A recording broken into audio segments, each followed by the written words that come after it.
Today on Homeworthy, we're in Washington, D.C., visiting the vibrant home of interior designer Noel Benitez. Raised in a military family and inspired by her travels around the world, Noel brings a global sensibility to every room she designs. Her space is a joyful reflection of her life, filled with bold color combinations, whimsical details, and stories collected along the way. To watch Noel's full episode ad-free, scan the QR code on screen or click the join button below.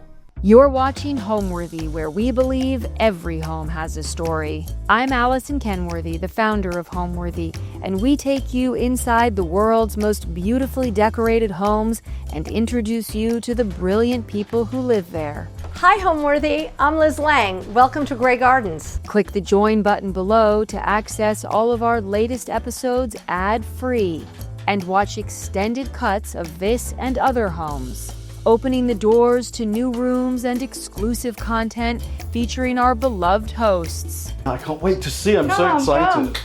And if you're looking to shop items inspired by this and other Homeworthy tastemakers, be sure to use the product links below or scan the QR code on screen to find fabulous furniture, coffee table books, and accessories that can transform your house into a home. Hi, Homeworthy. I am Noel. Welcome to my home in Washington, D.C. Come on in.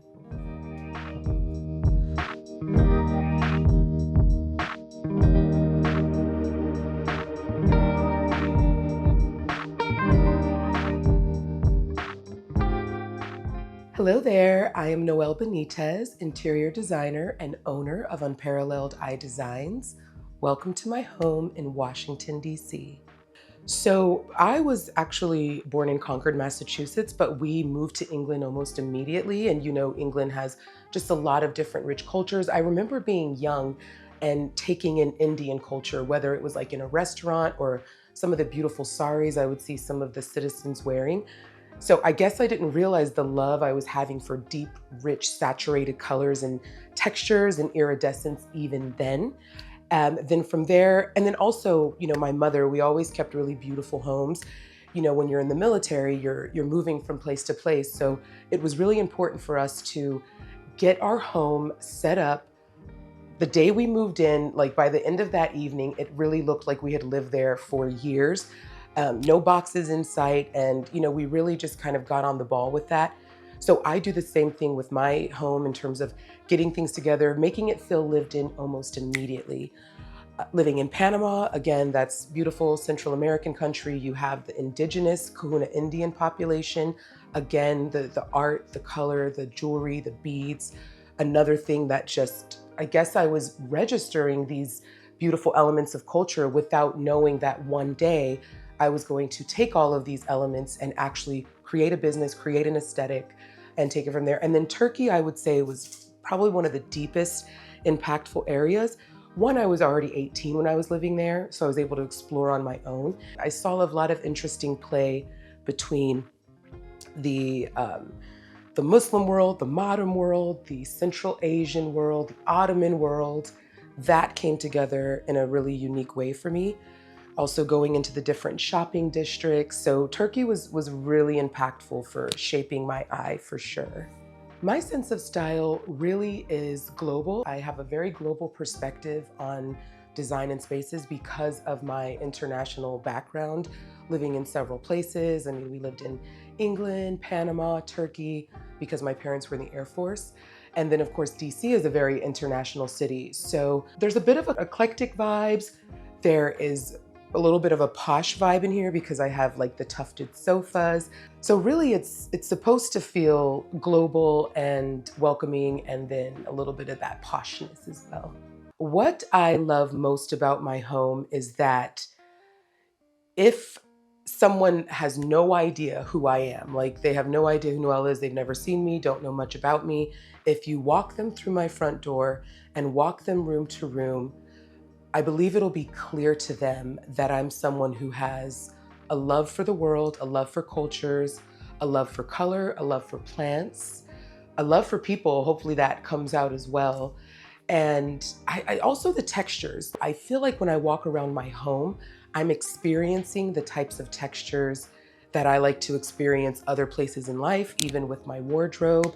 So, and I also like, if my physical home, I like how the front of the building is my living room. And then the back of the building is actually my bedroom. And so I've got this really cool hallway that really spans the length of the building. But what it does is it almost creates a little bit of a mystery walk. So when people get to this back wall, they say, "Oh my gosh, I got lost." And I'm like, "Hey, you know what? I kind of like that you feel like you're getting lost in my home." It makes it's a little bit, the illusion is that it's bigger than it is. I mean, it's a good size, but I think just what I've done and the structural layout makes it like a place to discover, if you will. Okay, so here we are in the living room. There are so many things that I absolutely love in the space, but one of the top ones that I love slash proud of are my lovely bodacious plants and botanicals. I have had this lime dracaena for probably about 8 years. I have had this piece for around 6 years. The ginger is relatively new, but something I've done here is I like to have natural full light all day. And then I also even like the evening sort of vespertine light to come in. So I leave my curtains drawn pretty much, I mean, all the time. But my plants offer me a beautiful, natural, privacy fence, so to speak. And I mean, it's obviously not all the way private, but the nice foliage and the palm fronds, they definitely offer texture, organics, and then again, a little bit of privacy. And something I always like to share as a designer is it is okay to use faux plants. For example, these orchids, they look very real. They're real touch orchids, but they are actually faux.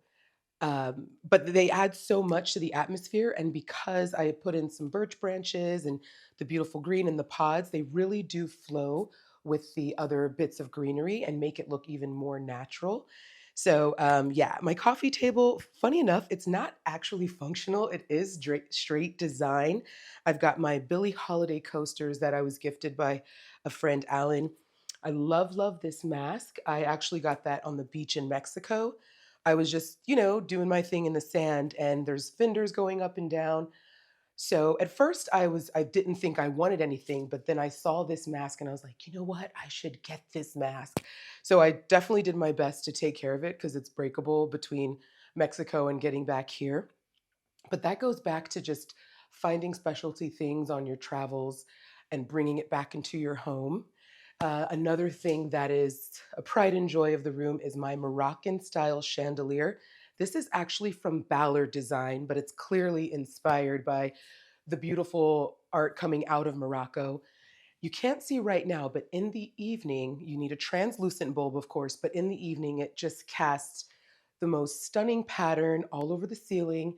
It grazes onto this wall. And if you're outside, you can certainly see the beautiful highlight of the chandelier from the street, which I like as well. Green sofa. I love the sofa, but people that come in sometimes I think love it more than me, which is cool. I don't really sit on it that much. That's kind of my main bit, but I do love the way that it nicely frames this wall. And if you keep going up, we have our facade mirrors. I'll share a bit more when we go into our facade mirror gallery. But facade mirrors are a line of wall decor that I have created and designed. It was born out of necessity, if you will, because I wanted a piece of wall decor for this area. And I wasn't finding exactly what I wanted. And I didn't just want a traditional piece of art, I wanted it reflective. And so I began designing beautiful patterns onto mirrors and it really worked. And I was like, this will be my product. So I love these facade mirrors. As you can see, it combines those two worlds. Like I was saying, I love the modernity meets the antiquity. So you've got your gold, kind of classic, more gilded, hardier style frame, but then it's populated with abstract art. And especially over here, you got hot pink and chartreuse. So the colors and the pattern make it more abstract and almost even a little bit of a pop art sort of thing, but it brings a nice flow to the overall living room. My rug here is, this space is unique because we have this bump out from the stairwell outside. So I couldn't do a rug as large as I'd like. But this is from Jaipur Living, and it actually is pretty neutral. But I have so much color in my home that I was like, as long as I have a pattern. So this is sort of a tone on tone. And even with clients that maybe you're not so crazy about loads of color, I like to do a tone on tone patterned piece where you can still get the texture, you can still get a little bit of that surprise, but it's absent of color. So um, now I'm going to bring you over to my favorite piece of art in the home. This is a piece from Marrakesh, Morocco, the famous Juma Afnal market. The story goes, I went into this little souk, and in other countries they can take a small space and they fully populate it with merchandise. So, I mean, the room was probably like a 3 by 5 style space, and this was on the wall, not framed, of course. And I admired it, and I went to admire it, and I told him what a beautiful piece of art. And as I go to exit, the merchant was like, why don't you just buy it? And I was like, oh, I mean, it was just so funny how it didn't cross my mind to buy it. I admired it, but I wasn't thinking of getting it. So I was like, okay, what is this gonna cost me? Anyways, this was only 90 US dollars. So of course it was a sale. The framing, it's double framed, was actually like 5 times as much as the art. Let's just say that. And it's not your everyday orange. It's not quite a blood orange. It's not a burnt orange, but it is um, an electrifying sort of orange, if you will. Over here, we have another facade mirror, just something that I've splashed up against the wall because it reflects the botanicals so nicely. Then we've got a beautiful mask that I found in Dakar, Senegal. I love the roundedness of it. It's almost like a definitive round circle. So something about that, just incorporating more shapes into my living spaces. I've got my round ottoman, my round coffee table, um, more ottomans over there. So sometimes people look at rooms and they wonder, what is it about this space that is making it exciting and making it charming? There are a lot of things usually, but the shapes in the room really play a really good role. We got my Nefertiti bust here. This was a gift by one of my sisters, and I thought it was just a beautiful gift. Back to the idea of like, how do you create a soul in the home? Stuff like this, just pieces that speak to a time and a movement that you agree with, or that's something that is a point of interest for you. And again, the designer life, we like to have interesting little uh, dramatic little pieces in the house. So this piece I actually got at Asian Loft. They are a company that is based in High Point, North Carolina. And I believe that this is an Indonesian bridal headdress. I do want to double check my research, but I do remember that this is an Indonesian bridal headdress. It's just a beautiful piece. It has such a neat structure. And I also just peopled it with another piece from Senegal. I actually got this at the island of Kore. So something about the blue with that more tribal sort of pattern, and then paired up with a bit of that wildness of the feathers. I something about this little corner I really love. Got the horse head, which some people come in like, horse head. It does something for people.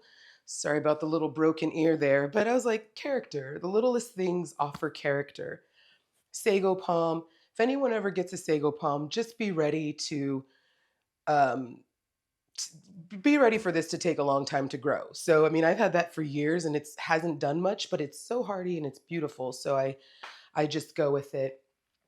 Um, you'll also see I have some vases around. So these are actually Jamie Young vases.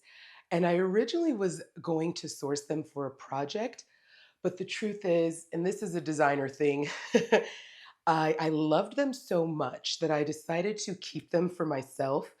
And so I came up with another good solution for that project, but that is sort of the blessing of and the curse of being a designer and an artist, because you sometimes find things or you create things, and you almost create it so much in your image that you fall in love with it and you're like, yeah, I'm keeping this. One thing you'll see is I always like sort of a waving, cascading sort of element because it just plays with the eye, it plays with the height, and I just it actually makes me happy. So these are, I'm not exactly sure the names. These are faux, but a lot of people do think that they are real. They have a little bit of a Japanese vibe, which I think incorporates really nicely with the other elements of the room. And yeah, I think anything else can sort of be up to some interpretation, but I absolutely love my living room. I spend a fair amount of time here contemplating, working, looking out the window. And one thing you might have noticed is I do not have a TV in here. I do not have a TV anywhere in my home. So it allows me a bunch of wall space to curate with things that I really want to see. So nothing wrong with the TV, but just for my lifestyle, it's not necessarily something that needs to be incorporated into my home. This dining table was actually, we got this in Turkey, like in the early 2000s. It is so heavy duty. It is wrought iron. And a couple times my mother has encouraged to sell it just to get a smaller size table. And I always resisted because I'm like, it's from Turkey. And it's just, it has a little bit of that old world feel. Right here, we have another Moroccan light fixture. This was originally going to be for a project, but we had to rethink a few things. And so I just absorbed it into my home. I was trying to find a place to put it, but I don't want to force that. That's one thing you have to learn about as a designer, or even when you're designing your own home. Certain things you just can't force. You know, maybe you could find another creative way to introduce it to the room. But I'm sure I will eventually get this installed somewhere, whether it's my home or someone else's. But for now, it actually serves as like a decorative lantern.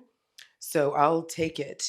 And then I've got, this is a sari from India given to me by my friend Tamalam. And, you know, she pretty much came back and said, hey, I got you something.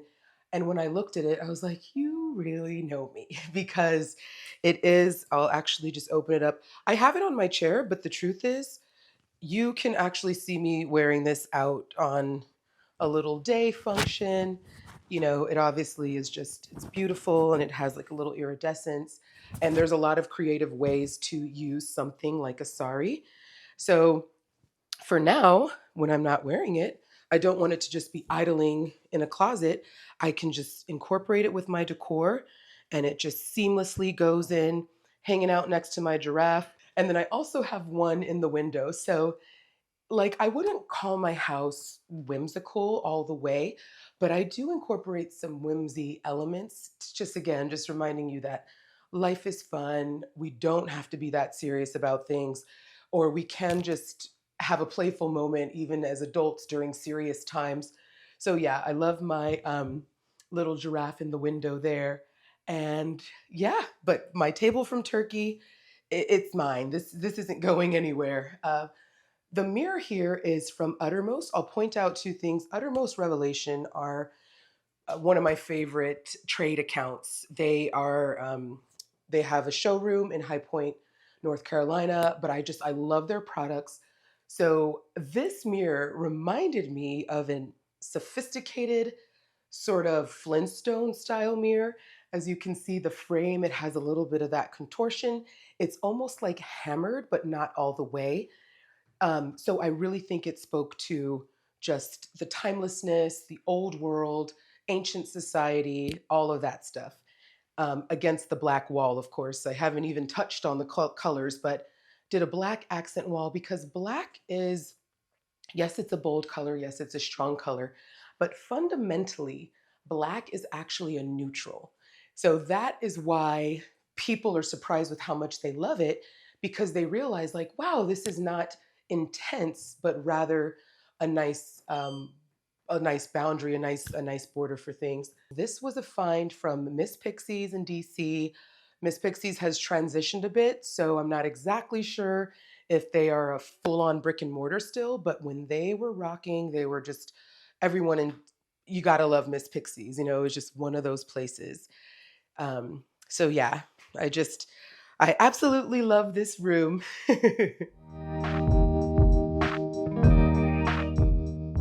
All right, now we are coming into our hallway. And again, our black paint just runs all the way down the hallway.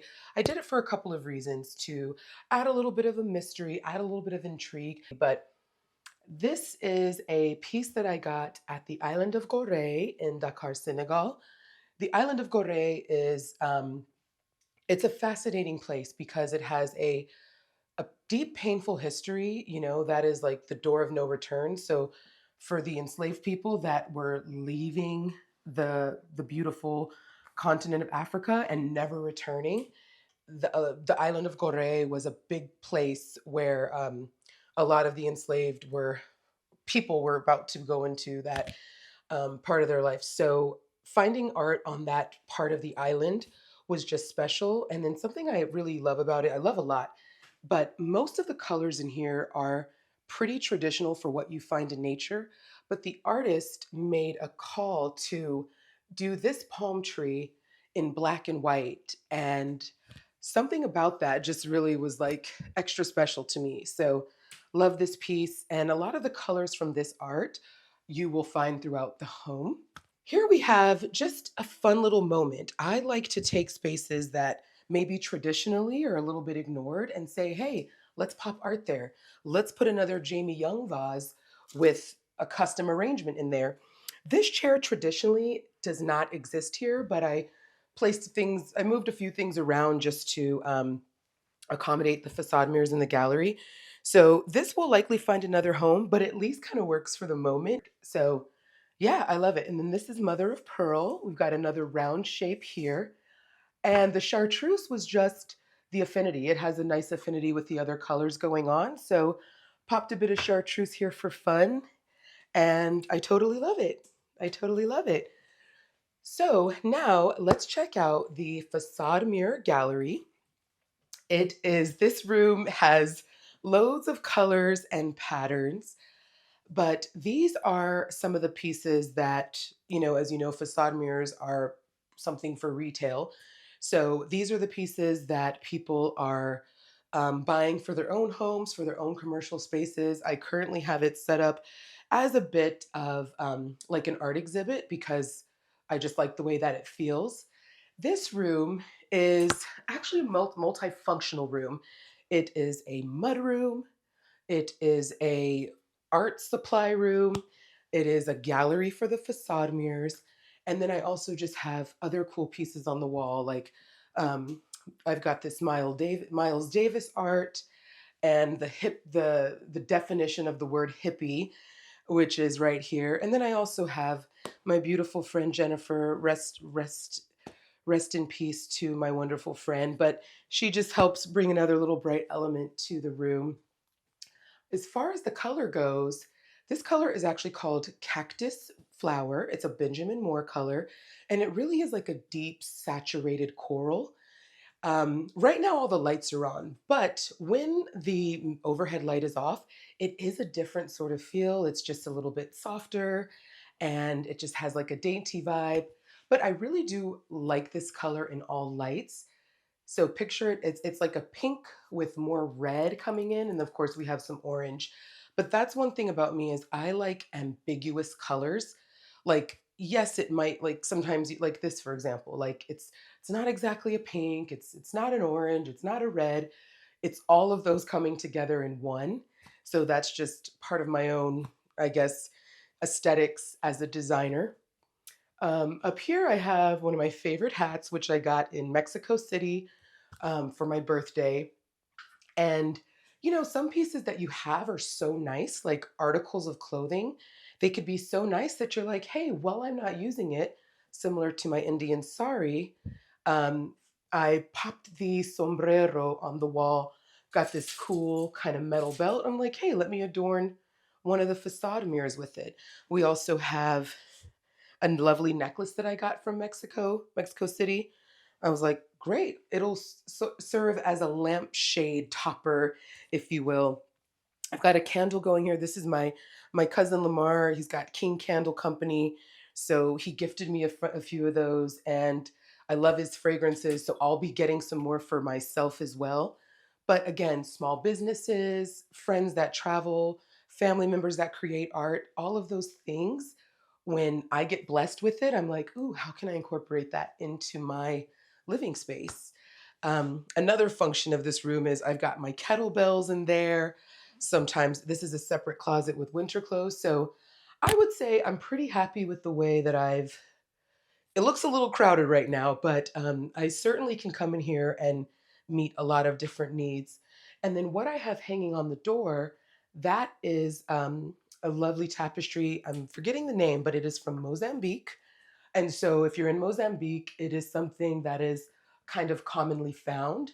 But I went ahead and just said, hey, let me just add this to the door, made sure that it was sturdy in there. And so again, brings your eye up, texturizes the room, and it just makes it so that almost everywhere you look, there's something interesting, there's something artful. And that's what I like to see in my home. Almost most places you look, there will be some focal point of interest. So, yep, this is, oh, also this vase here, also from Mexico City.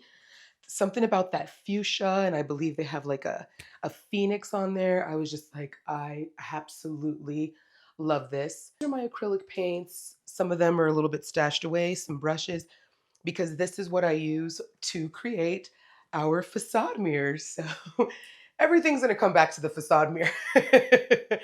But yeah, this is I call it the Galleria. It might sound like the, gallery. It might sound a little fancy for how many different functions are in here, but I feel like if I give it this sophisticated name of the gallery, people will sort of understand that it's more than just a mudroom, so to speak. But I absolutely love it. This is a 3-bedroom, 3 full bathroom condo in Union Market, DC. That in itself is a bit of an anomaly, a bit of a unicorn. So, and I knew that I wanted a beautiful, definitive guest room. I knew that I needed a separate space that would be like a multifunctional room, which we'll get into. And then the walkability. So I used to live on U Street, so it's important that I could just exit out my door, and the hike is a little bit more, but Union Market, DC is probably like a 14-minute walk on a really good day. H Street is just right there. Ivy City is right there. So I could essentially pivot in any direction and run into, some fun, exciting day life, nightlife. And then also just, this is a brand new structure. So it's just the new bones that I've been living in for about maybe almost 2 years now. So it's just the fact that I was able to start from the ground up, just creating it as I want, and the first person to have like my spirit and energy in this structure. So that does a little something as well. I would consider myself a maximalist. I might not go as far as some, because as you'll see, I have a full long hallway that only has like one piece of art on it. So it's like, does that put me in the maximalist state? Depends on the definition, but I do have my maximalist moments. But there have been times when I went to curate something and I stood back and I was like, I'm gonna take something away. So is that a maximalist? So I guess some parts yes, and then some parts no, but I appreciate maximalism very much. So as we come down, I love this corridor because it obviously gets me to my room. But again, black wall continued. And this is where I say, maybe I'm not a maximalist, because once I got this wall painted, I just loved how resounding it felt. And I decided to leave it clean and clear and under control. But over here, I knew I was going to populate it with just different textures. So I actually just left it white. Well, painted it white. It was a gray, which we had to get rid of all that gray. So starting from here, these are wood carved. They're supposed to be a family, and this is from Ghana. So actually, this was gifted to me by a merchant, which was really touching because I had sourced a couple of pieces, and then, sometimes people, when you have a connection, they want to leave you with something lasting. And so they decided to bless me with this, and I was really, really thankful. So I try to pay things forward when I can. Here in this big, gaudy sort of frame, this is something that I created. I mean, it's not something that I'm jumping up and down about, but I love the frame, and I decided to black it out and do some iCat design. So just something fun to do, splash it up against the wall. I don't recall right now the name of this instrument, but it is from Ethiopia. I found this in the Mercato, which is in Addis Ababa. And I liked it. I mean, some of the springs have come loose, but it's so neat on its own that it's like it doesn't have to be perfectly intact to be adorned on the walls and be a point of interest. Another piece from Ghana. I have had this laying over doorways and whatnot. There's so many different things that you could do with this. Someone could take something like this and make it a beautiful table runner, or you could even place it at the foot of your bed. So pieces like tapestries like this, I like to hang on to because I can see it reimagined over time. Okay, so here's something funny about these masks, because I know so much of what I have comes from the actual country, but these masks were actually found at the Dollar General in San Antonio, Texas. I couldn't believe it. They were only $5 each. And I was like, are you kidding? So this is before I was a designer, but maybe I always had that inclination to find wonderful things. So it goes to show like you don't always have to have your passport stamped in order to have a unique cultural piece for your home. So, and then this is just kind of like a little, I placed this here as a lantern because it's a little bit of a segue into the guest room we're about to visit. It has, again, that little bit that Mediterranean vibe. And it's silver, so it just flows with, and it actually stays out of the way. So it's got some height and it's got some sturdiness to it, but I can easily come down my hallway and not feel impeded by any of this stuff, which is really important because you want a beautiful home, but you need it to be ergonomic for you as well. This is just a little something I ding. I just love chimes. I love the sound of chimes. They can kind of reset your mental state. They offer just one little sound can offer something meditative. So, when I come down the hallway, I'll give this little chime a ding and I'll just hear it. And it actually truly makes me smile. So, but let's check out the guest room. I did not think I was going to be an interior designer until I sort of started the business. I studied international affairs. So in my mind, I was going to go into like foreign diplomacy, which was something that, I mean, that whole game has changed. But I really did think I was going to possibly do the Peace Corps, go into diplomacy and like USAID or something of the sort, Department of State, Department of Commerce. But then I began curating art for a restaurant group called Busboys and Poets. It's a very well-known restaurant group in DC, the DMV, mostly DC. And so I started curating art, and I loved it so much because I was managing artists, and then I was using my eye to select which installation should go into which restaurant. And I just loved the project management. And then I had my first apartment in San Antonio, did some really cool stuff there. Again, friends would just come over because, we're like teenagers or we're just 20. So people aren't expecting you to put so much like love and effort into your home at that age.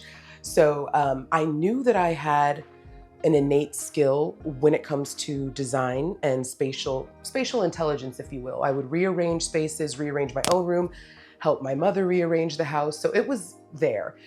And then I was like, you know what? I literally started with a Craigslist ad, which some designers have this story as well. And I said, design guru. I just had this sentence like, design guru. And I knew, the expression like, fake it till you make it, because I had not had actual clients. So I was presenting some of the rooms and stuff that I did either with myself or just complimentary stuff for friends. And the first person that hired me from a Craigslist ad was a doctor in DuPont Circle. And then it just sort of took off. Eventually I built a website. I brought one of my sisters in, my sister Coco, and she worked as a team member, as a co-owner, and helped put some systems in place. And then she went off to do her own thing, family stuff. And it just kept moving and grooving. And even something like being on Homeworthy, again, just takes things up a few notch. So I see where I am improving every day with aesthetics and then even opportunities. I love inviting people in here because this place is mini and mighty, if you will. When I first saw this space, I was like, oh, it's a bit snug. And I was really trying to be strategic about what sort of bed I wanted to have in here. I had debated doing a Murphy bed coming out from that wall. I had debated doing a really substantial twin size bed. But then I realized I was like, you know what? People need to be comfortable. Like rest is the main goal when people come into this guest room. So I found this beautifully structured day bed at Pottery Barn. Pottery Barn Kids, actually. One of the reasons I also got it, on top of it just being cool, this holds a weight maximum of about 700 pounds. So I know that two people can easily rest here and not be worried about the bed breaking down. So that's really important as we, again, buy furniture for our homes. We have to think about the longevity, we think about the comfort, the quality, and all that good stuff. This room is completely color drenched. The paint color is, people ask about this blue paint probably more than any other color because blue is, as you know, the most loved color in the world. But this color is a Sherwin-Williams color called Blue Mosque. When I saw that it was called Blue Mosque, I was like, that's the color, because the whole time I went, and Blue Mosque is in Istanbul, Turkey, for those that don't know, but I knew that it was going to have a Mediterranean feel just based off the name of the color. So that's kind of a cool tip. If you're looking for things to be such a way, like see if the name can also get you there. But it took me a while to land on this color. And when I did, I was like, let's color drench the place. Again, this room, continuing with just that global perspective, you really do have a lot of beautiful countries represented here. So starting with this mirror, gifted to me by my friend Miriam. It is a Peruvian style mirror. And for those in DC, Eastern Market, DC, there's a lovely gentleman and he sells a variety of gorgeous mirrors from Peru. So check that out. Tile piece from Portugal. I actually found that in Lisbon, Portugal, and it's small, but it does so much. So again, if you're shopping, if you're traveling and you're shopping, you might not have loads of space, because we can't always travel with the rolled canvas and things of that nature. But finding a small tile and knowing that it can have an impact when you finally install it, go for something smaller. Just find something with texture and color and appeal, and you'll get there. We've got another Facade mirror. This is one of the originals. I just loved the way that it splashes into this room. So even though it's made domestically, it definitely has that global feel, a bit of that bohemian vibe with the framing and whatnot. And of course, we see our cherry blossoms. DC, we have one of the more beautiful collections of cherry blossoms in the US. So it's just kind of a way to honor, tap a little nod to DC, like, oh, yeah, cherry blossoms. And those look very real. So for anyone who's curious, these are actually from Ballard Design. I think it's something that they do bring around seasonally. So if you really want some really nice stems that offer that vibe, check out Ballard Designs. We've got our bohemian style lamp, which a lot of people are like, wait, did you put earrings on this lamp? The answer is no, but the other answer is that is why I bought the lamp, because I used to have a pair of earrings like this, except they were teal, and it just took me there. And it just, again, a little bit that bohemian thing, which I am a bohemian person if it's not all the way clear. Little drum from Ethiopia, the beautiful Lalibela crosses, which we have a very rich Ethiopian population in DC. So you will see people wearing these as jewelry and whatnot. And I just pop them here, just again, a little more appeal, a little spirituality. We've got some Orthodox crosses from Lalibela also on the wall. And on top of it just being a loving spiritual aspect, it works so well with the blue. It's kind of a patinaed silver. It goes with the blue. It takes us into our patinaed wood wall carving from India. And, patina is pretty much means it has a little bit of that weathered look. Um, it might have some miles on it, sort of thing. And it's such a cool look that people actually will try to create the patina feel to make something look much older than it actually is. So I love the way that works. I also popped it with an Indian pillow and some chartreuse pillows because, again, these colors are represented throughout the home. And it's not that I'm intentionally like, let me pull every color from the home in here. Perhaps my eye is just conditioned that way. But when you do incorporate colors in your home, kind of peppered throughout the house, it does help create a very wholesome narrative. And it also kind of like it allows you to have continuity from one space to the next. Even though the spaces are significantly different, you can still feel like all these rooms exist in the same home. I also want to point out, if you see the curtains, it is like a ruby red grapefruit color. And I added that because this blue is so rich and it is quite dominating, which is fine, but it's important to break it up a bit, and that falls under the texture and that falls under the seamless category. So I added that ruby red grapefruit velvet curtain, and it just worked with the blue, and it helped again break things up a bit. Also, this light fixture also helps break up the blue a bit because it's a good size. And the thing that really appealed to me about this was it's a little bit medieval. So if you're a fan of Game of Thrones or shows in that sort of time depiction, you will see these sort of metal chain type of feel. And again, I'm just like, ooh, this looks like it could be in a castle. And that's why it spoke to me. You know, I can't be a mother with a favorite, but I will say something about my bedroom, because one of the ideas in my bedroom was to be really timeless, almost medieval. But then I do have an odd love for the Victorian era. So you'll see some of the medieval, you know, you've got like maybe 14th century, and then some of the 19th century. And then, of course, anything else that I found along the way that I thought could sort of play between the old world and the new world. So my bedroom is certainly a space that every time I go in, I'm really happy with what I did. I created my own headboard, which we'll see. But the funny thing is, I'm not like one of those people that hangs out in my bedroom. Like, I really do use it for resting, getting ready. And the other day I had a friend over and we were out here and I said, why don't we like go have a chat in my room, because I do have a lovely sofa in there that rarely gets utilized. And so the whole idea is like when you have furniture in your home, you don't need it to just be a placeholder. It's nice to have a living, breathing piece of furniture where you can sit down, have a great conversation on it, read from your novel, sip tea. And so I purposely was like, let's go to my room so we can like utilize this space that I rarely utilize. So I love my room.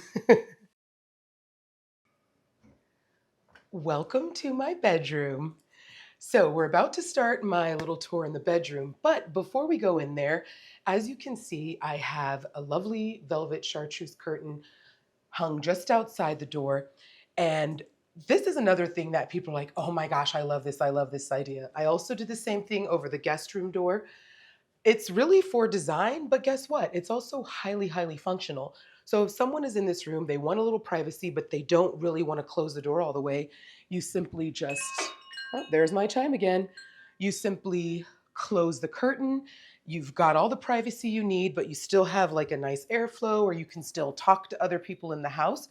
So I absolutely love these, and I recommend them to people. If you want to do something fun, not super costly, and have a fun impact, try hanging a curtain outside your door. So come on in. As you guys can see, this room is nice and sizable. It allows space for my fainting sofa, so to speak, kind of a Victorian style sofa. The color that I have on these walls is called dark walnut. It is a Benjamin Moore color, and it was strategically selected because I wanted something that was going to be like feminine and strong, but also very historic. So as you can see, there are purple tones, but there's a lot of brown that has also come into this color, back to that idea of it's called dark walnut. So when you hear walnut, you know there's going to be a brown element in there, which was the goal. Again, I color drenched the whole space. So this room is meant to transcend time. As you can see, we have like a Victorian style sofa, which really kind of comes off as a settee. You got the beautiful wood trim, those beautiful cloth feet, and then just the shape of that is like, it's pretty sexy, it is covered in a chartreuse fabric from Fabry Cut. That is the company that I use to source the color because it was just a very specific chartreuse that I was looking for, and they were able to land it for me. Um, Got a piece of art over the wall. I will say I am still working on designing a piece for above here. I had a piece that I thought was going to go perfect. So that is still something coming in. This is, I don't want to say a placeholder because I do value this piece of art and it will find its way somewhere in my home once I finally design a full piece for this wall. But that was given to me by a friend. Wasn't even expecting it. I simply complimented the piece. I said, "Oh, I like that art." And he was just like, "Here." And I'm like, "Are you serious?" And I took it, Maybe, when your friends know you're designers, they're willing to offer that. So I was grateful to receive that piece. That was really kind. So coming over to the bed area, back to my love for the medieval time and also my appreciation for the Victorian times. I wanted to incorporate a headboard that would, when you see it, you're like, wow, I really haven't seen anything like that, especially because the scale. We've all seen a wooden plank, but to have it gridded together, spray painted, this is spray painted with a nice antique gold, and then, paneled on the wall. I absolutely love what it did because naturally I already have high ceilings, but anytime you can continue to draw the eye up is a successful thing to do. But I love the headboard. I originally had looked around trying to find what was in my mind, similar to the facade mirrors. Like I was trying to find reflective decor. And I realized I'm either going to spend a lot of money on something or it still wouldn't land for me, which is what led me to I'm going to just create my own headboard. Um, the bed is, when it comes to linens and whatnot, I'm a little bit of a purist. So I keep most things all white. But this gorgeous piece is from my friend Jamie again. This is all pure silk on both sides, hand dyed.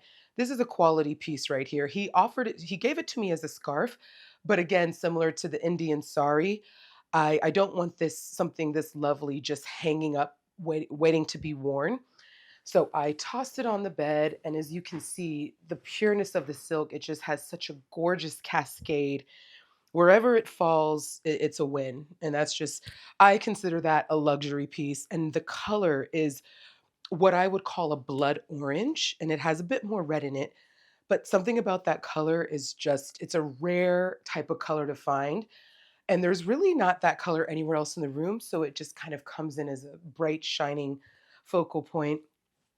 Again, back to just some of the elements that make it have an old world feel: candelabras, antique jewelry boxes. This is a fun little lantern that I found in Morocco. You could pop a little tea light in there and get a nice little cascade from the light. Abalone, no, pardon, alabaster lamp, which again, hardy. This is something that you could tell it's just a bit from a different time. And I'm really glad that it's mine. Sticking with see, this is old world, but I'm going to show you something vintage. This is a vintage Gucci bag. This is the navy blue color. You hardly see it. This is from the 80s. My grandmother originally got this as a diaper bag from my older sister Coco, which is funny because it's a pretty fancy diaper bag, I'd say. But I just have it here because it reminds me of my grandmother. It reminds me of something classic.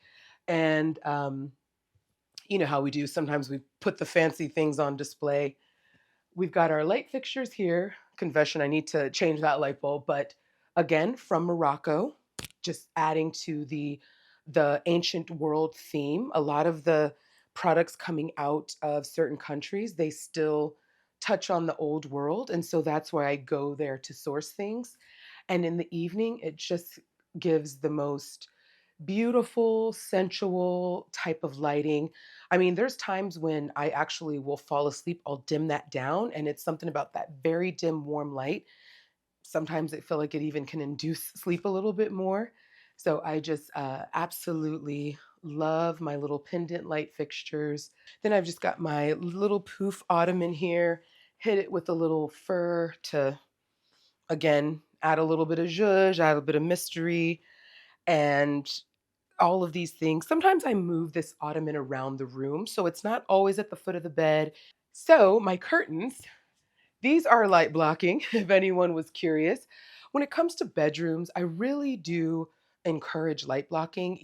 This is a different chartreuse from the sofa, and you wouldn't really know it unless you're paying a lot of attention. But I mention it to say that even when you're dealing with certain staple colors, it's okay that it's not a perfect match because once you incorporate it with the other colors and the other elements, it will have a beautiful seamless flow.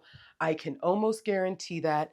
Similar to my accent pillows, they're like a chartreuse, but they're heavier on the gold. And so, but when they're all in the space together, the sofa, the curtains, and the pillows, they actually feel like one color.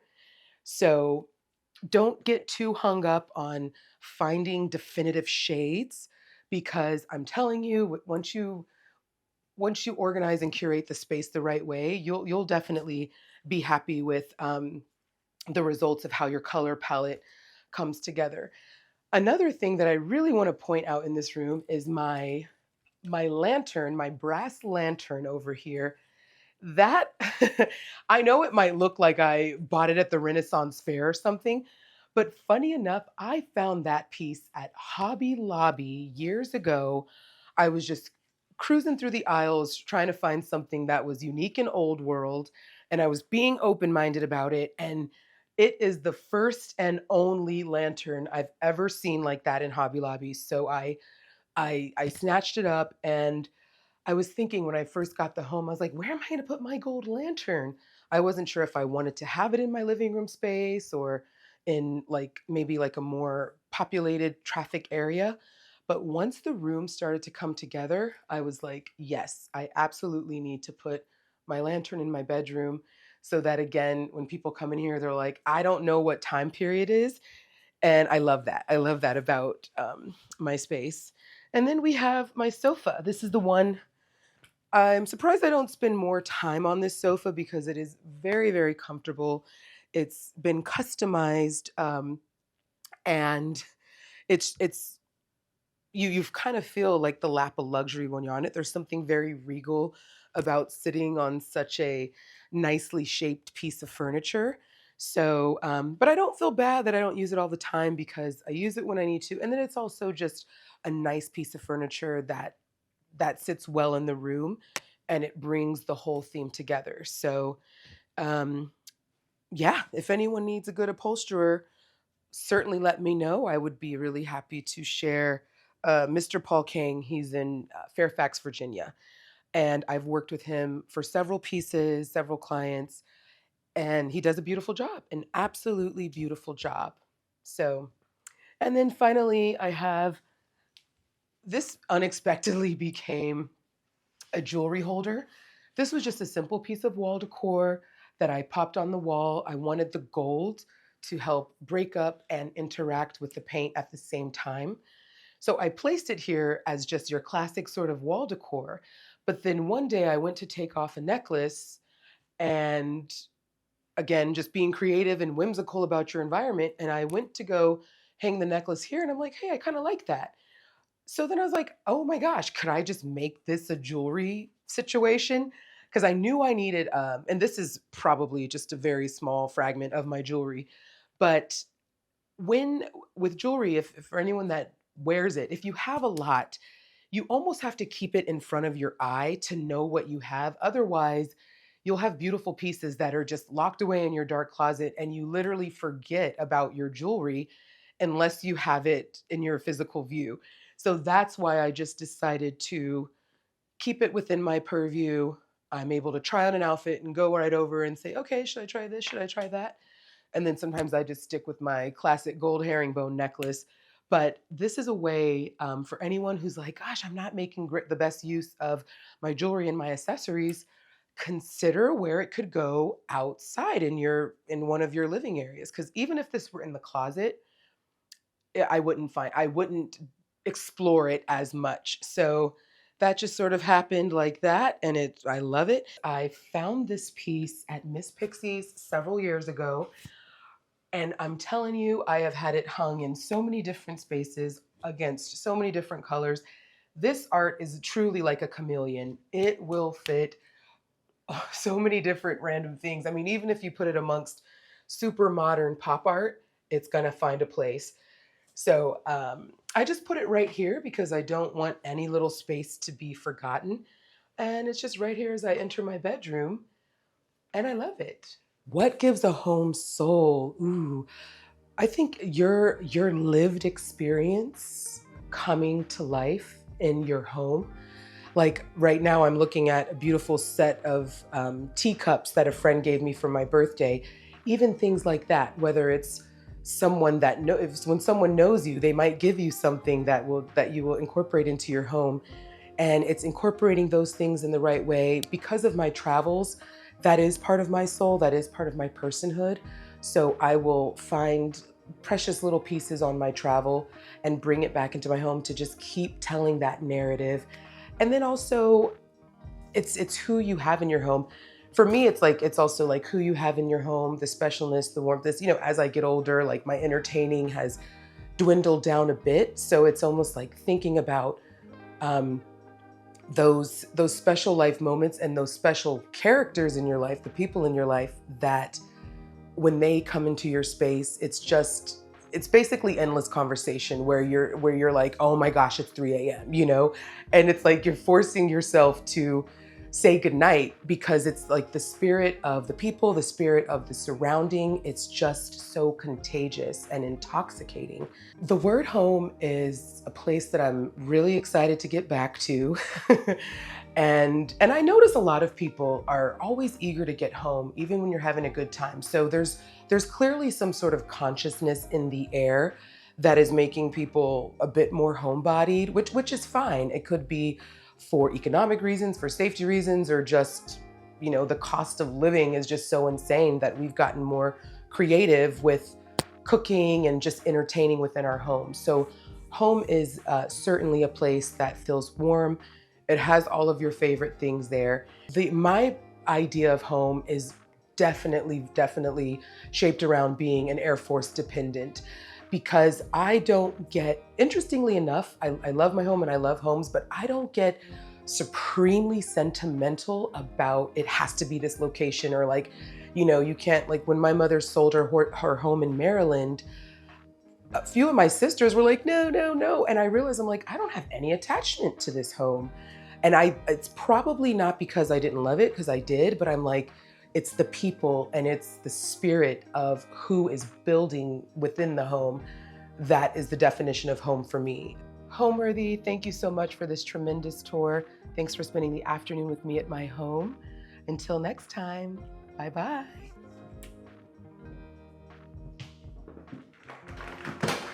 Thanks for watching. Be sure to go to homeworthy.com for exclusive content, shopping guides, and so much more.